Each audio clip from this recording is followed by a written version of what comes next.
Welcome back to our online class. Today is 22nd January 2022. All are ready with your studies, right? Take out your books and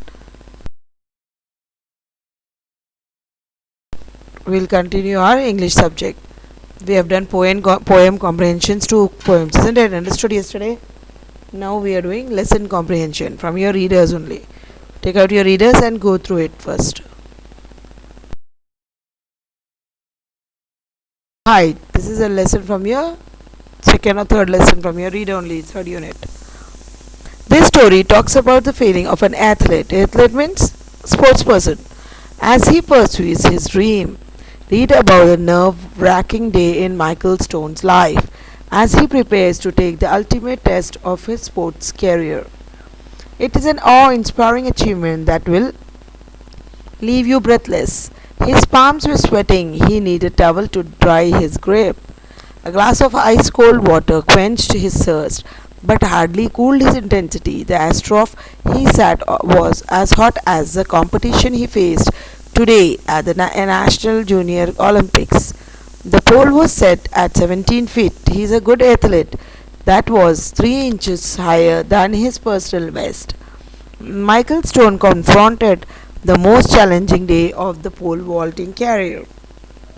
Though he was very good at pole vaulting, this game, which you can see in the picture, the stands were still filled with about 20,000 people, even though the final race had ended. Got it? An hour earlier. The pole vault is truly the glamorous event of any track and field competition. The sportsman combines the grace of gymnastics with the strength of a bodybuilder. The pole vaulting also has the element of flying, and the thought of flying as high as two-story building is a merry fantasy to anyone watching such an event. Today, it is not only Michael Stone's reality and dream, it is his quest. As long as Michael could remember, he had always dreamed of flying. Michael's mother read him numerous stories about flying when he was growing up.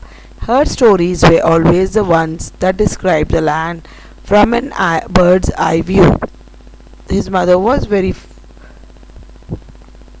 dedicated to teach him something good. Her achievement and passion for details made Michael's dreams full of color and beauty. Michael had this one recurring dream. He would be running down a country road. He could feel the rocks and chunks of dirt at his feet as he raced down the golden lined wheat fields. He would also always outrun the locomotives passing.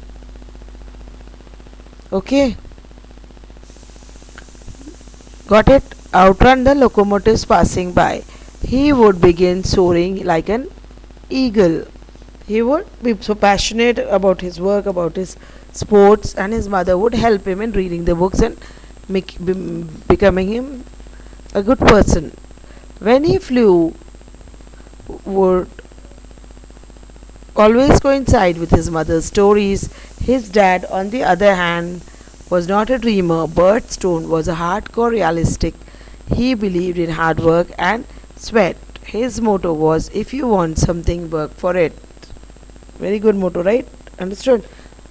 If you work for it, you'll get it, whatever you want in life.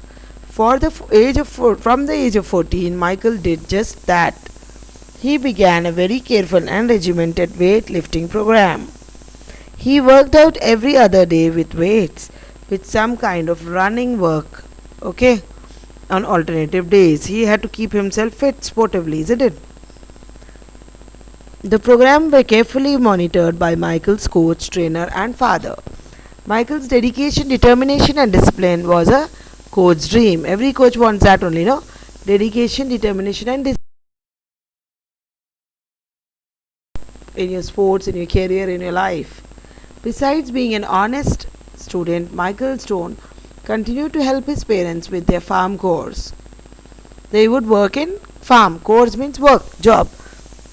Michael's persistence in striving for perfection was not only his obsession, but his passion. It was his dream, craziness. Mildred Stone, Michael's mother, wished that he could relax a bit more and be that free dreaming little boy. On one occasion, he attempted to talk to him and his father about this, but his dad quickly interrupted, smiled, and said, "You want something, work for it." All of Michael's goals today seem to be the reward of his hard work. His father used to continuously tell him, if you are willing, if you wish, you have to work hard for it day and night. Rain, cold, winter should not stop you for that. If you have a desire, burning desire in your life. He seemed oblivious of the fact that he had just surpassed his personal best by 3 inches. How much junior national junior Olympics? He jumped it at 17 feet 2 inches and 17 feet 4 inches. He showed no emotion. Constant preparation and determination were his vision. As he lay on his back and heard the crowd groan happy on him, jumping and laughing and cheering him, he knew it was the time for the final jump. Since the other vaulter had few misses, Michael needed to clear this vault to win. A miss would get him second place. So he did not miss anything. He did his best and tried his hard. He rolled over and did his ritual of 3 finger-tipped push-ups. He held his pole, stood and stepped on the runway that led to the most challenging event of his 17-year-old. He was just 17. He would do a lot of hard work. The runway felt different this time. It startled him for a brief moment. Then it all hit him like wet bale of hay. The bar was set at 9 inches higher and its personal best. That's the only inch of the national record. The intensity of the moment filled his mind with anxiety. He began shaking off the tension from his body. It wasn't working. He was more tense. When we are trying to do more best, we get worried, tense, isn't it? Nervous. Even near exams and all, you fear you all will not be able to concentrate properly. It will we assume as if we have forgotten everything. We have revised so many times, but that is because of stress, tension. So he did. Even this Michael was stressed. Along with shaking the tension from legs, he gently laid his pole at his feet. He began to stretch out his arm and upper body.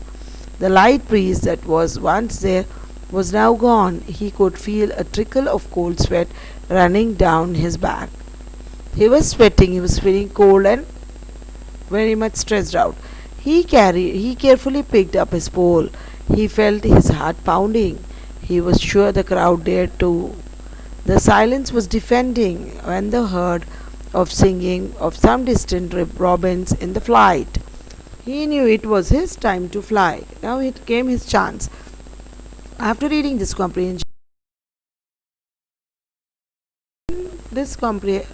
lesson itself, write the first one. Write the antonym of glamorous. Antonym means opposite. Give the other form of race. What is the name of the character in the story who is struggling so much in the story?